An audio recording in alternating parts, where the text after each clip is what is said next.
Hello all. Welcome to the 5th episode of Homeopathic Stars of Nagpur with Dr. Mithun Ladiwala sir.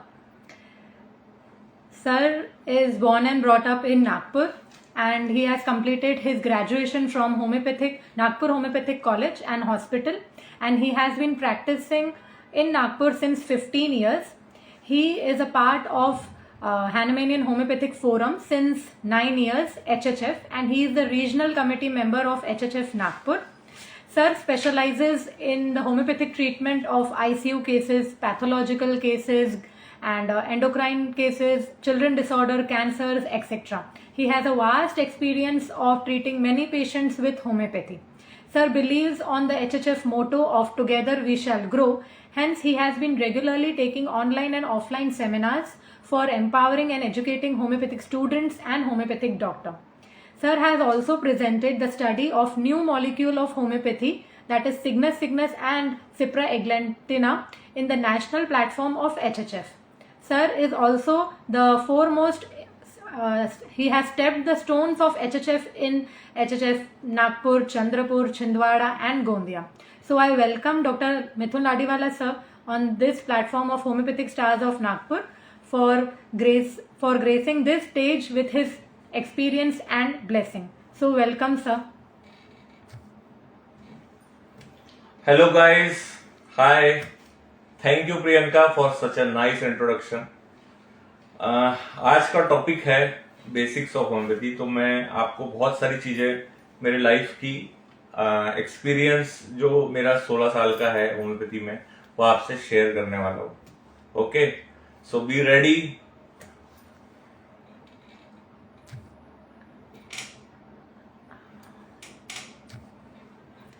So let's start. Our today's topic is basics of homeopathy. So I want to ask sir that what made you choose homeopathic Hahnemanian Homeopathic Forum HHF, and what is unique thing about HHF, that peculiar thing about HHF? Yes, तो मेरा experience ऐसा रहा कि almost after 7 to 8 years of my practice in homeopathy, मैं जब अकोला में गया था सेमिनार करने के लिए, ओके, एचएचएफ का फर्स्ट सेमिनार अपने फ्रेंड के साथ अकोला गया था मैं सेमिनार करने के लिए। तो एचएचएफ का सेमिनार था, वहां जो फाउंडर है एचएचएफ के, डॉक्टर मिलिंद राव सर, उनको मैंने लाइव पढ़ाते हुए देखा।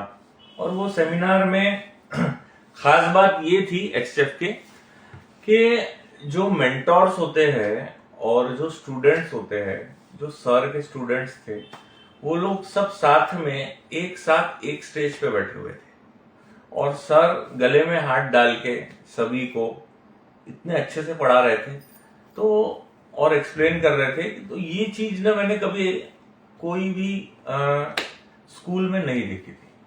एचएचएफ की होम्योपैथी की कोई स्कूल में मैंने ऐसा इतना अपनापन, इतना फ्रेंडशिप, दिल दोस्ती होम्योपैथी जो बोलते हैं, ये मैंने सबसे ज्यादा एचएचएफ में देखा।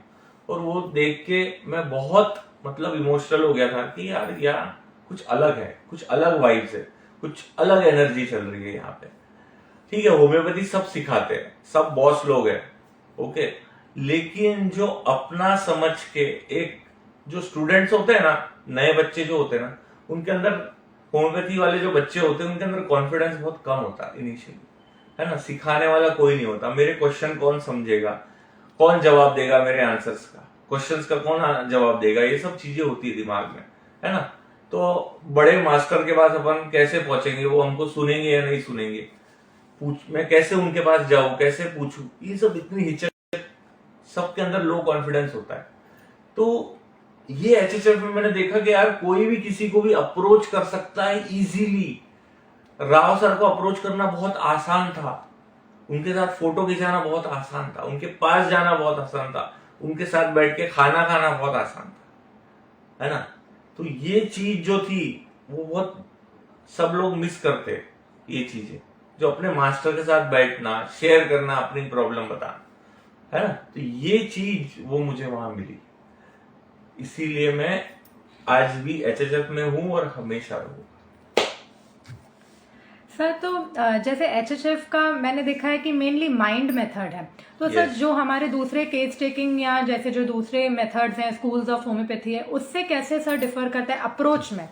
यस, बेसिकली देखा जाए तो इस 16 साल की प्रैक्टिस में मैंने सारे अप्रोचेस ट्राई किए हैं। उसमें मुझे HHF मेथड बहुत इजी, प्रैक्टिकल, अप्लीकेबल और रेप्लिकेबल लगा, इसीलिए मैं इससे जुड़ा हूं। ठीक है, आप सारे मेथड ट्राई कर सकते हो, कोई इशू नहीं है ना। जिसको जैसा जमता है वो स्कूल में जा सकता है। सबका मोटो एक ही है कि होम्योपैथी करना है, दैट इज इंपॉर्टेंट। ओके, और हमें पेशेंट ठीक करना है, चाहे आप कोई भी विंडो से एंटर करिए। एक बार मैंने शंकरन सर का सेमिनार सुना था। शंकरन सर ही HHF में आए थे, तो उन्होंने भी ये बहुत अच्छी बात बोली थी कि सबका मोटो है पेशेंट ठीक करना। ठीक है, जैसे हेक्सागोन है, 6 साइड है या 8 साइड है, यानी 8 विंडोज है आपके पास, तो आप कोई भी मेथड से पेशेंट को देख सकते हो, कोर पे पहुंच सकते हो, है ना। आपको पेशेंट ठीक करना है, आप कोई विंडो चूज करो, तो मैं HHF का विंडो चूज करता हूं। क्यों? क्योंकि मुझे वो इजी लगता है, पेशेंट मुझे वो समझता है, दैट्स इट। सर तो जैसे HHF का मेन अप्रोच कैसा है? What is your approach in treating cases? Yes, तो देखो कैसा है ना, बेसिक सब बच्चों को, स्टूडेंट्स को, जो नए होम्योपैथ्स हैं, उनको प्रॉब्लम किस चीज में जाती है। हम बोलते हैं कि अगर आपकी केस टेकिंग अच्छी रही तो आप 50% आप जीत चुके हो। ठीक है, आपका 50% काम हो गया। अगर well case taking is 50% work done, ऐसा बोलते हैं ना। तो वेल केस टेकिंग क्या?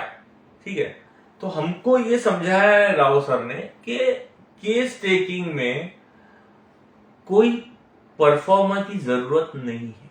क्यों? क्योंकि कई बार केस कैसे स्टार्ट होता है, first 5 minute of case taking is very important, है ना। जैसे अगर केस स्टार्ट होता है कॉल पे, तो कॉल पे ही पेशेंट क्या बोल रहा है, वहीं से पेशेंट का कंसर्न हमें पता चल जाता है।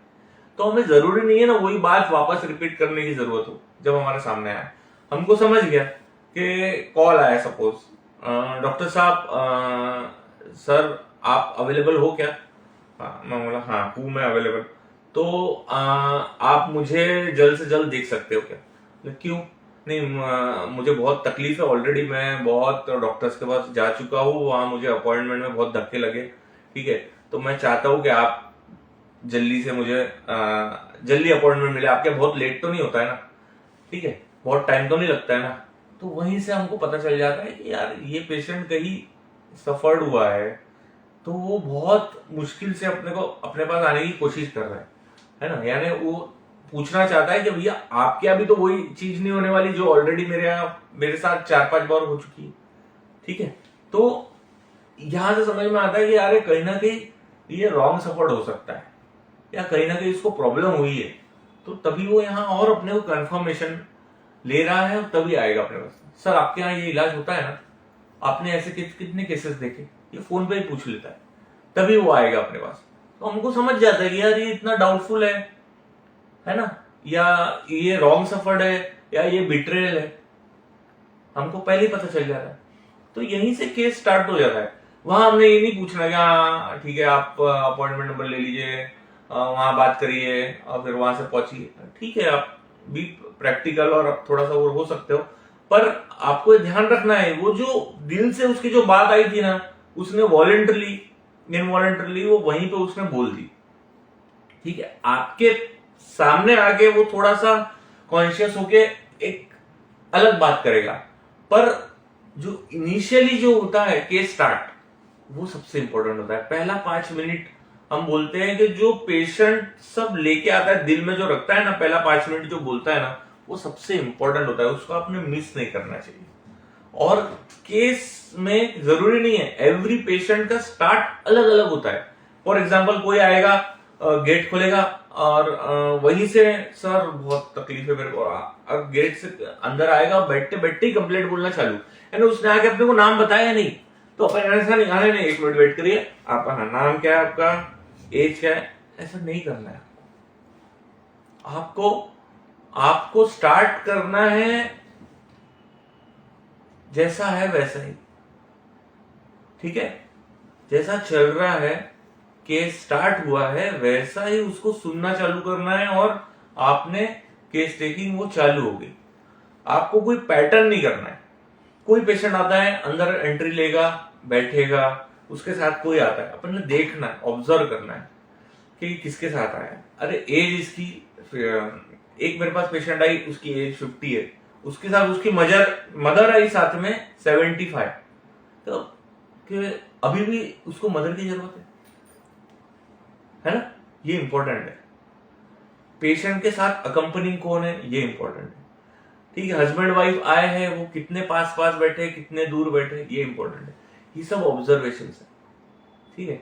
और पेशेंट कैसा स्टार्ट ले रहा है, फॉर एग्जाम्पल मैंने आपको एक कॉल वाला बता दिया, एक डोर वाला बता दिया, अंदर आ, एक होता है अंदर आता है, बैठता है, हाँ हम पूछ रहे हैं, आपका नाम, हमें लगेगा क्या तकलीफ है, पेट में दुख रहा है, और क्या हो रहा है, और सर्दी होती है, और क्या हो रहा है, ये way of talking very different.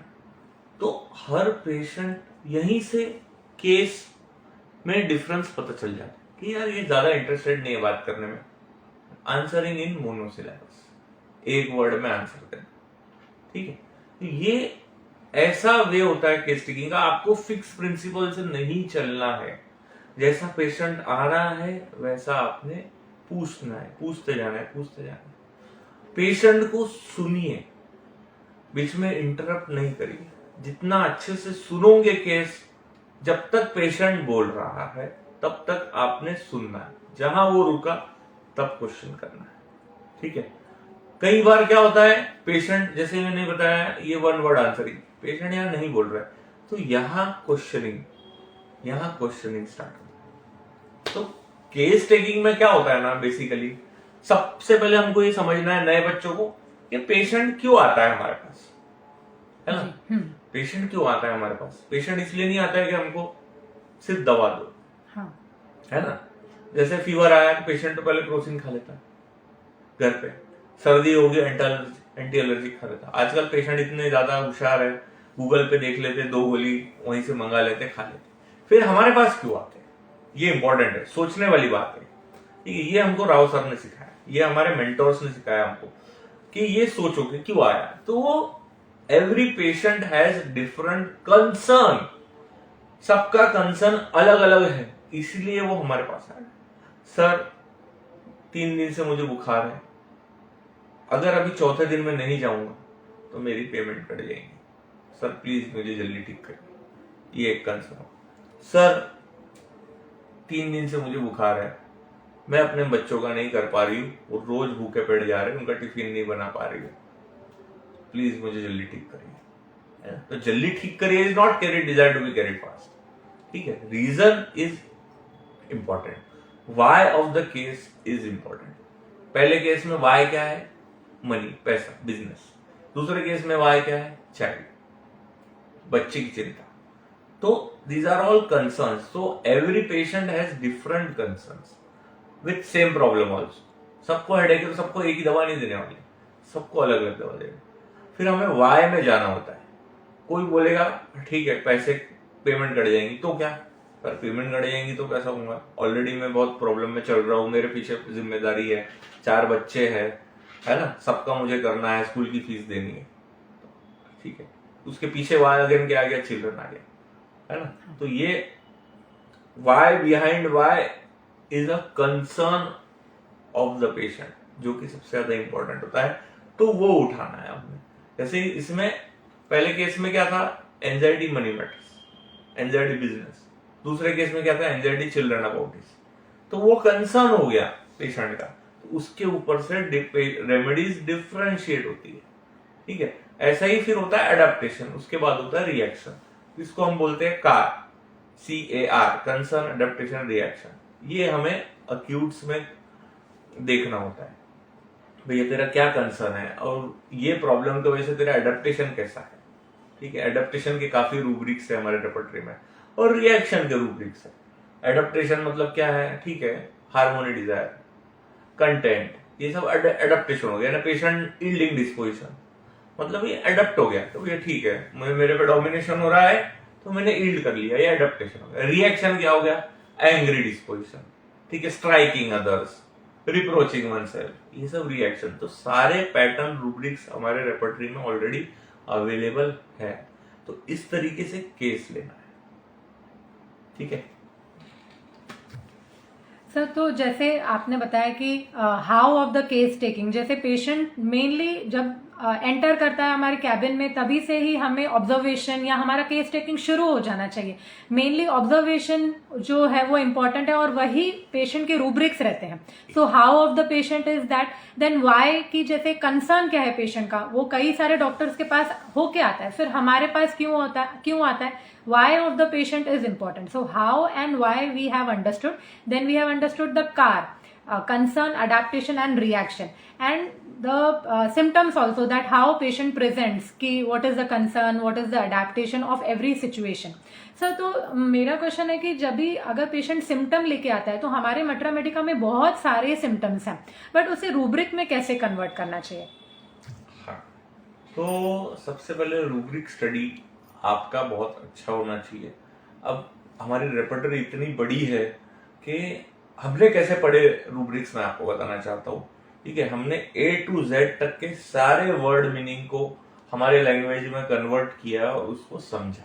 सबसे पहले तो सबसे बड़ा प्रॉब्लम क्या है ना, हमारे पास डिफरेंट लैंग्वेजेस के पेशेंट आते हैं, हिंदी, मराठी, गुजराती, ठीक है, और जो भी अदर कास्ट जो स्टेट में है वो लैंग्वेज के पेशेंट आएंगे, बरोबर है। तो हमको, और हमारी रेपर्टरी इंग्लिश में, तो हमको सबसे पहले हमारी लैंग्वेज में वो रूब्रिक्स का मतलब समझना है, तब ही आप वो लैंग्वेज को इंग्लिश में कन्वर्ट करके आप उसको लोगे। क्योंकि आप अगर रॉन्ग रूब्रिक ले लोगे तो आपका रेमेडी रॉन्ग आएगा। ठीक है, ये सबसे बड़ा प्रॉब्लम है। तो रूब्रिक सिलेक्शन जो है ना, वो बहुत ही प्रिसाइज और परफेक्ट होना चाहिए। जब तक अगर आपको कंफर्म नहीं है तो वो पेशेंट ने 5 बार 6 बार एक ही चीज रिपीट किया है, तब तक आप नहीं लोगे। एक वर्ड बोलने पे एक रूब्रिक, ऐसा नहीं करना है। ठीक है, अगर ऐसा लोगे आप केस तो रॉन्ग हो जाएगा। उसका मीनिंग होना चाहिए, उसका वो कंसर्न वाई, केस के वाई में वो आना चाहिए। ठीक है, केस के सबसे इंपॉर्टेंट क्या होता है ना, अब रूब्रिक्स कौन से उठाने हैं वो भी इंपॉर्टेंट है।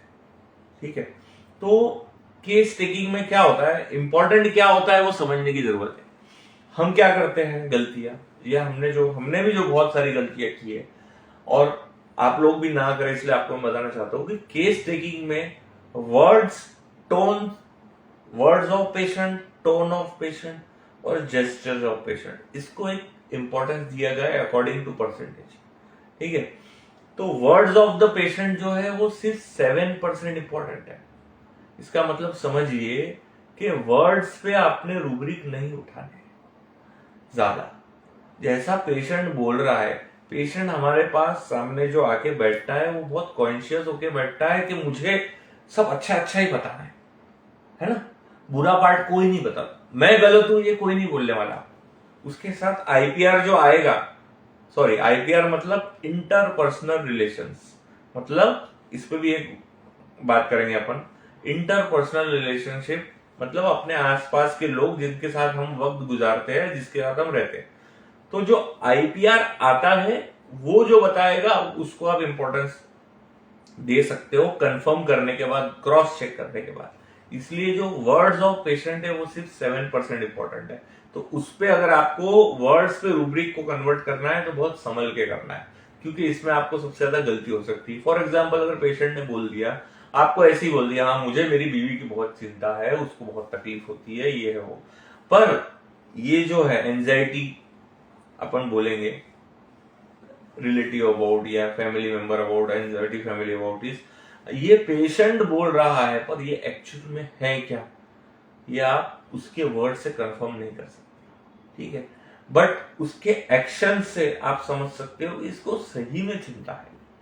ठीक है, उसको पूछे अगर आप, अच्छा तेरे को बहुत चिंता है, अच्छा उसको बता, आप बताइए कि इसको लास्ट तकलीफ कब हुई थी और क्यों हुई थी और कैसे हुई थी, पूछेगा तो यार ये तुम्हें बयान नहीं। मतलब ये मैनिपुलेटेड होता है ना। इसीलिए पेशेंट का टोन और पेशेंट का जेस्चर, जिसको हाउ बोलते हैं, ठीक है, टोन अपन सुनते हैं कान से और जेस्चर अपन देखते हैं आंख से, बरोबर है। हाउ हो गया पेशेंट का, ये ज्यादा इंपॉर्टेंट होता है।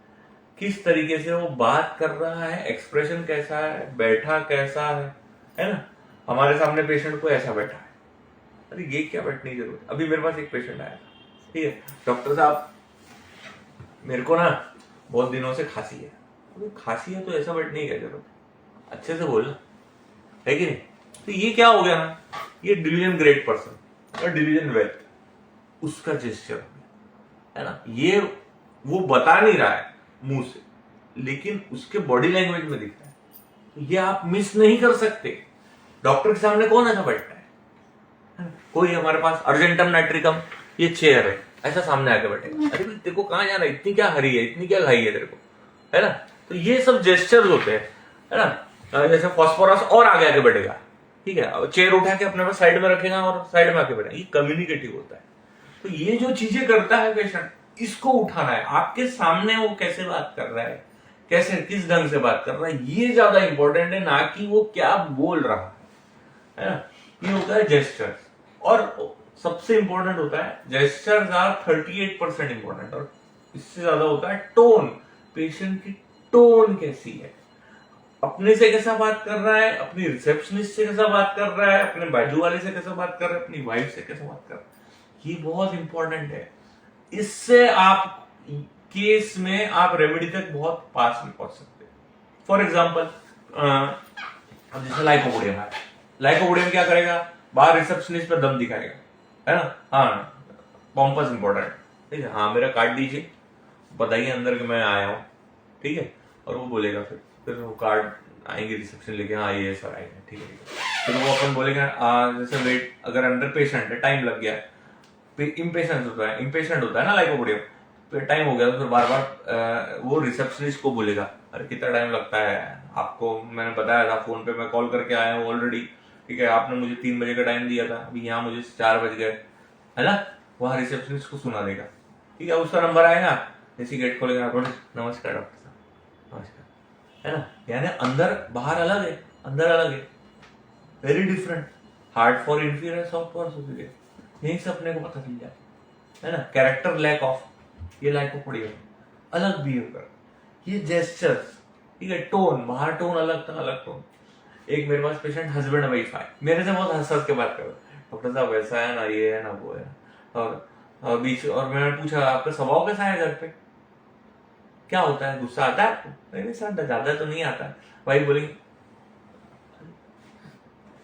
उससे समझ जाएगा अपने को, वाइफ ने जो जेस्चर दिया ये झूठ बोले, तो वैसा देखेगा, मैं क्या गुस्सा करता हूँ क्या गुस्सा में, अरे भाई बोलते टाइम भी करता है मेरे सामने कैसे बात कर रहा हूँ, मेरे से कैसे बात कर रहा है ना। ये जो चीजें है ये देखना है, ये टोन देखना है ना।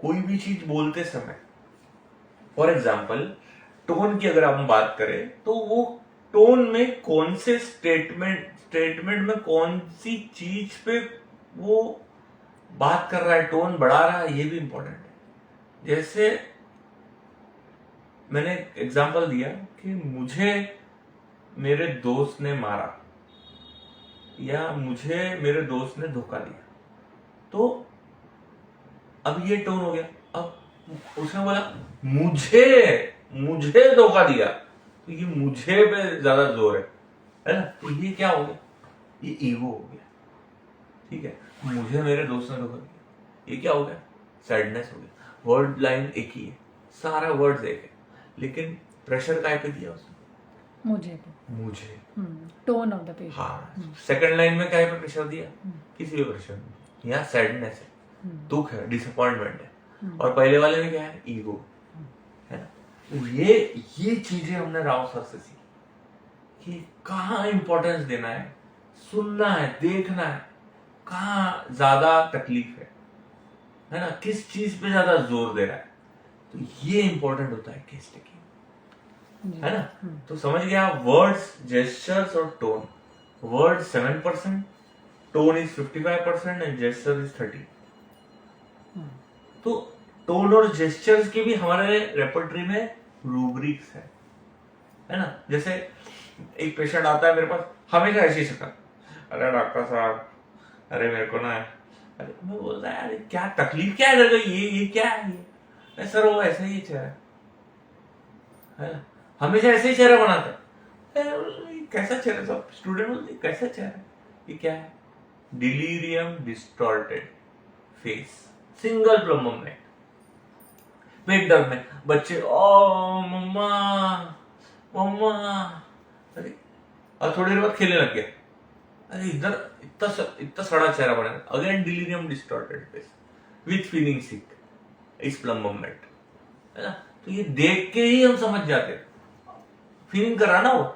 एक मेरे पास पेशेंट आया, अंदर घुसा, बैठा, बड़ा लड़का है, अंदर बैठा, सर बहुत पेट में दुख रहा है, सर बहुत पेट, है ना। अंदर आते सब ऐसा क्यों नहीं किया, मेरे पास बोलते टाइम, पहले दर्द होता है तो पहले से दर्द होता है ना, बताते टाइम दर्द में ऐसा क्यों कर रहा, ये अपना ऑब्जर्व करना है ना। ये जेस्चर्स है, ये जो आप प्रिस्क्राइब करोगे इस पे 100% गारंटी सिविल होगी, क्योंकि पेशेंट जो दिखा रहा है वो बहुत इंपॉर्टेंट, मुंह से वो जो बोल रहा है ना, वो अगर मिसमैच हुआ समझ जाना तकलीफ, रॉन्ग नंबर है ना। सर तो जैसे अभी हमने पहले कार देखा था कि जैसे कंसर्न, अडेप्टेशन एंड रिएक्शन, वैसे ही अभी हमने टोन, जेस्चर्स एंड वर्ड्स देखे, इन पे भी हमारे रिपर्टरीज में काफ़ी सारे रूब्रिक्स हैं। तो जैसे पेशेंट हमारे पास आता है तो हमें बेसिकली एक केस टेकिंग का परफॉर्मर जो हम पहले से देखते आ रहे हैं कि लोकेशन, सेंसेशन, मोडालिटी, कॉन्कोम्बिटेंट, ये सब ना फॉलो करते हुए, वो इम्पॉर्टेंट है, but observation is mainly important, and जो हमारे सेंसेस हैं वो हमें अलर्ट रखना है कि हम पेशेंट को देख सकें। यस, तो मैं ऐसा नहीं बोल रहा है कि सब नहीं करो, ये सब लिखना है, सब करना है, लेकिन पहले पेशेंट जो है उसको रोको मत, उसका जो नेचुरल वे है बात करने का उसको नहीं रोको, वो सब हो जाने दो आप, फिर उसके बाद आप अलग से आप पूछ सकते हो अगर आपको क्वेरीज है तो, ठीक है। केस टेकिंग में हमेशा हमने सुना, कई बार हम सुनते थे, या जो नए बच्चों को ये प्रॉब्लम होता है, सर डायरेक्ट क्वेश्चन करना है, केस टेकिंग में क्वेश्चनिंग करना चाहिए, बिल्कुल करना चाहिए, है ना। जहां पेशेंट रुक जाता है या हमें कंफ्यूजन हो रहा है रेमेडी डिफरेंशिएट करने में, तो हम डायरेक्ट पूछ सकते हैं ना, क्यों नहीं पूछ सकते। जैसे हमको लगता है कि लेकेसिस है क्या, लेकेसिस है कि बेलाडोना, लेकेसिस और बेलाडोना में क्या फर्क है, सिंपल सा केयर का फर्क है ना। लेकेसिस केयर करता है, दिखते सेम है, दोनों प्लेफुल है, दोनों में फुल एनर्जी रहती है, दोनों को सोना नहीं रहता, दोनों को खेलना ही रहता है, और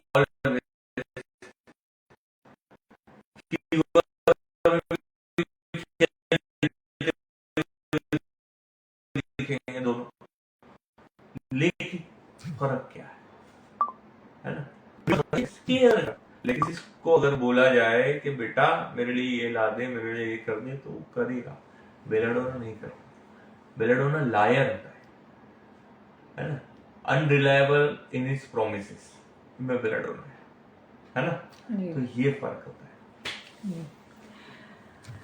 सर जैसे अभी आपने कोई न्यू हमने मॉलिक्यूल पढ़ा कि सिग्नस है या सिप्राएग्लैंटिना है, सर ये जैसे रेयर रेमेडीज हैं, तो सर इसके ऊपर आप क्या बोलेंगे। हमें तो पर्सनली, मुझे तो ये ड्रग भी नहीं पता है, तो हम अगर कोई ग्रीफ के पेशेंट आते हैं या लव डिसअपॉइंटमेंट में आते हैं तो हम नैट्राम्यूर, इग्नीशिया, कोनायम या ऑरम, इनके ये मेडिसिन हम देखते हैं, बट सिग्नस जो कि एक रेयर रेमेडी है, वहां तक कैसे रीच करना था, वो क्या अप्रोच रहना चाहिए न्यू रेमेडीज का। हाँ, तो सिग्नस की जर्नी में आपको बताना चाहता हूँ कि मैं कैसे वहां तक पहुंचा। ये केस जो था मेरा, ये ऑलरेडी मेरे पेशेंट रह चुके हैं और वो ऑलरेडी 2-3 साल से मेरे पास आ रहे थे। मैं उनको ठीक नहीं कर पा रहा था और मैंने बेसिक सारी रेमेडीज दे के देख लिया, सब दे के देख लिया, पर वो ठीक नहीं हुए मेरे से। पर मैं चाहता था मन से, दिल से, कि ये पेशेंट ठीक करना है मुझे कैसे भी। ठीक है, तो देखिए, अगर अगर आप बेसिक्स रेमेडी के ऊपर नहीं जाओगे तो आप सीख नहीं पाओगे। ठीक है, तो जैसे अब मैं बेसिक रेमेडी सारी दे चुका था, और एचएचएफ ने हमको ना बहुत बहुत हिम्मत दी है, बहुत कॉन्फिडेंस दिया है एचएचएफ ने हमको कि आप भी ये कर सकते हो, आप भी न्यू रेमेडी ला सकते हो, आप भी न्यू रेमेडी प्रेजेंट कर सकते हो। ये जो ताकत है ना हमको एचएचएफ ने दी है, ये जो कॉन्फिडेंस, जो कि कहीं नहीं मिलता देखने में। ठीक है, तो ये कॉन्फिडेंस था और मन में इच्छा थी यार, कहीं ना कहीं मैं भी चाहता हूँ कि मैं कुछ नया करूँ होम्योपैथी के लिए, क्या दूं अपने तरफ से।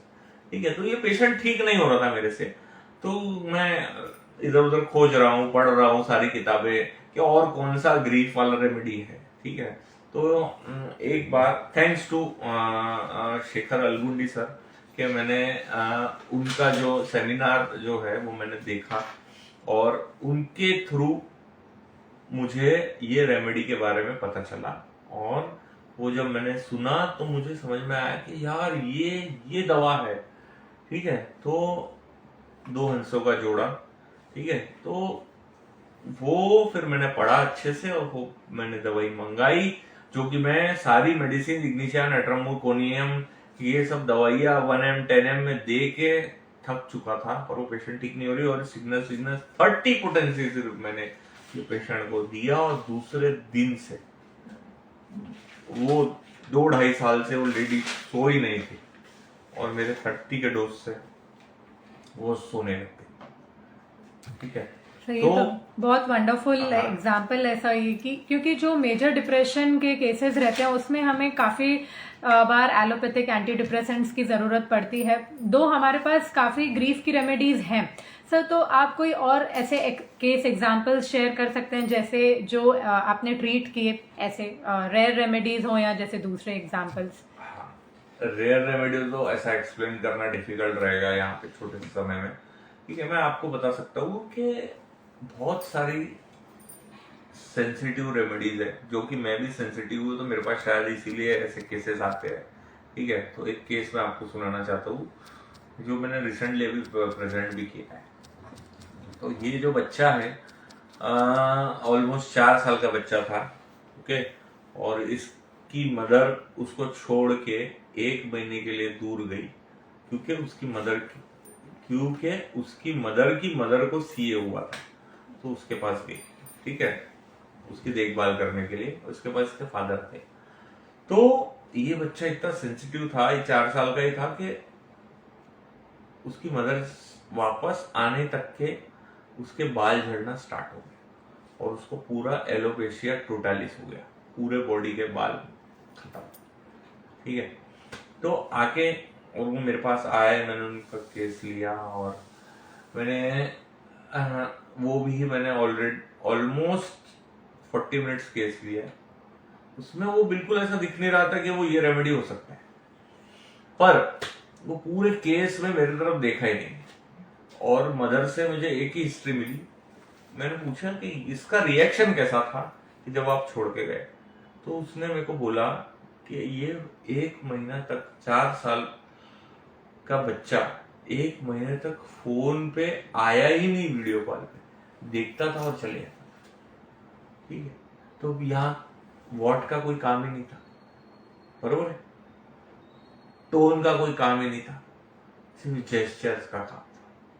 मतलब वो कैसा बिहेव किया है ना। यहाँ पेशेंट ने तो कुछ बोला ही नहीं, फिर भी अपन ने इसको प्रिस्क्राइब किया।